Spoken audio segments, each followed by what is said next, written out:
Hello, people. So, less than 30 days are left for your examinations for CA Intermediate January 2025 as well as CA Foundation January 2025. तो अभी भी you have 28-29 days in your hand and अभी भी you can change your results in case you feel that you are not feeling confident or you are thinking to skip this attempt.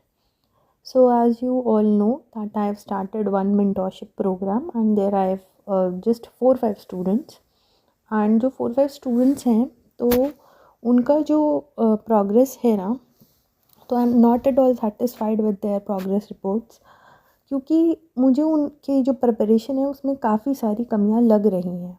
मैं उनको बताती रहती हूँ टाइम टू टाइम बट वही है ना कि जो प्रिपरेशन है that is only in your hands, that means that is only in the students hand. जो एक मेंटोर का काम होता है वो केवल गाइड करने का होता है, तो मैं आपको केवल गाइड कर सकती हूँ।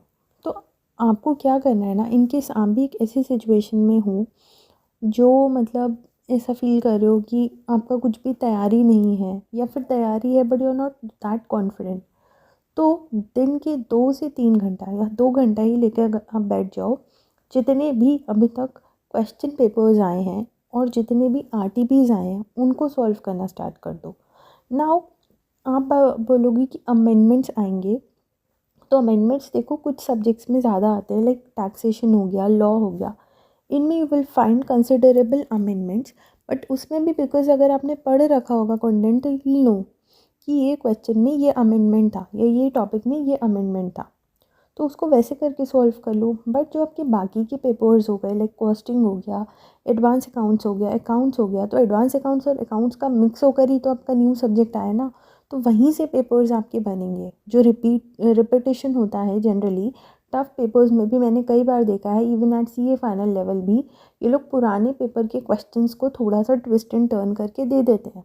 तो देयर आर चांसेस कि अगर आप डेली का 2 घंटा बैठ के और पुराने क्वेश्चंस को सॉल्व करोगे, specially the past exam papers as well as the RTPs, तो आपकी काफ़ी ज़्यादा प्रिपरेशन स्ट्रॉन्ग हो जाएगी। See I am not saying कि उससे आपका 100% पेपर आएगा, लेकिन एक जो कॉन्फिडेंस होता है ना वही एक ऐसी चीज़ होती है जो एग्ज़ाम में आपको हरा या जिता सकता है।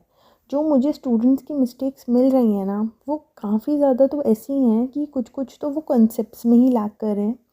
कुछ कुछ स्टूडेंट्स का ऐसा रहता है कि क्वेश्चन को थोड़ा सा टर्न कर दिया तो वो वहाँ घूम जाते हैं। कुछ कुछ स्टूडेंट्स तो कैलकुलेशन में भी मिस्टेक्स कर रहे हैं। कुछ कुछ स्टूडेंट्स का ऐसा रहता है कि प्रेजेंटेशन ऑफ प्रोविजन की लैंग्वेजेस में गड़बड़ कर रहे हैं।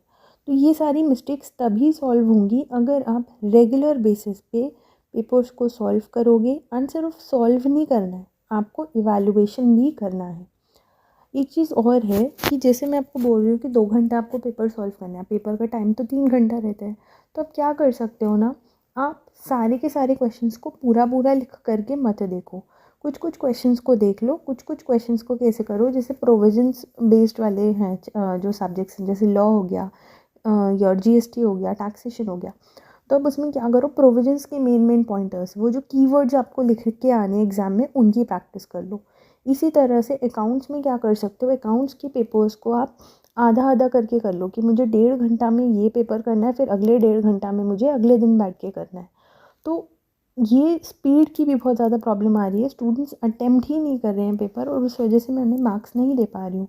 तो ऐसा इसलिए हो रहा है क्योंकि उनको स्पीड का इशू आ रहा है। अब ये स्पीड का इशू तो ऐसी चीज़ है ना कि कोई भी आप मेंटोर ले लो, आप जब तक खुद से स्पीड अप नहीं करोगे तब मतलब it is only you who can solve the paper. ठीक है, कोई आपकी जगह जाके तो बैठ के एग्ज़ाम लिखेगा नहीं। तो इसी तरह से you can increase your speed by practising. जितनी ज़्यादा प्रैक्टिस कर लोगे उतना ज़्यादा आपको फ़ायदा होगा। और इस पेपर प्रैक्टिस से क्या होगा, इस पेपर प्रैक्टिस से आपको जो एक्सरसाइज ऑफ माइंड है वो भी होगा। क्योंकि कई बार ऐसा होता है कि पढ़ी हुई चीज़ें होती हैं बट वो रिकॉल नहीं होती हैं, तो माइंड को क्योंकि उस चीज़ की आदत ही नहीं है इतना ज़ोर डालने की दिमाग पे, हम हमेशा रिवाइज करते हैं, हमारे सामने कंटेंट होता है तो हम रिवाइज करते चले जाते हैं। इवन अगर मैं बोलती भी हूँ ना कि आप ऐसे रिवाइज मत करो, रिकॉल करो, तब भी बहुत ही कम स्टूडेंट्स ऐसे होते हैं जो रिकॉल करते हैं। तो रिकॉल आपको कब होगा, जब आप पेपर प्रैक्टिस करोगे। तो पेपर्स उठाओ, आपको सारी की सारी चीज़ें साइट पे मिल जाएंगी ICI की, तो वहाँ से प्रैक्टिस करो। MTPs भले ही मत करो, लेकिन RTPs और पास्ट एग्ज़ाम क्वेश्चंस ज़रूर करो, ठीक है। So this one thing can help you to change your results. Also आप मेरे टेस्ट सीरीज़ में भी रजिस्टर कर सकते हो, बट उस टेस्ट सीरीज़ के साथ में भी आई वुड ऑलवेज़ रिकमेंड कि डेली का पेपर प्रैक्टिस ज़रूर करो। टेस्ट सीरीज़ से आप ऐसा कर सकते हो कि 3 घंटे का प्रॉपर एग्ज़ाम वाले मोड में 2 to 5 बैठ करके मेरे साथ आप दे सकते हो। उसकी मैं आपको चेक करके अपना फीडबैक भी उसमें दूंगी। तो टेस्ट सीरीज़ में रजिस्टर करने का लिंक आपको डिस्क्रिप्शन में मिल जाएगा। बाकी और भी किसी भी तरीके की प्रॉब्लम हो तो do let me know in the comment section. Okay, all the very best. घबराओ नहीं, डेली पेपर्स प्रैक्टिस करो, ज़रूर हो जाओगे आप pass. Okay, all the very best.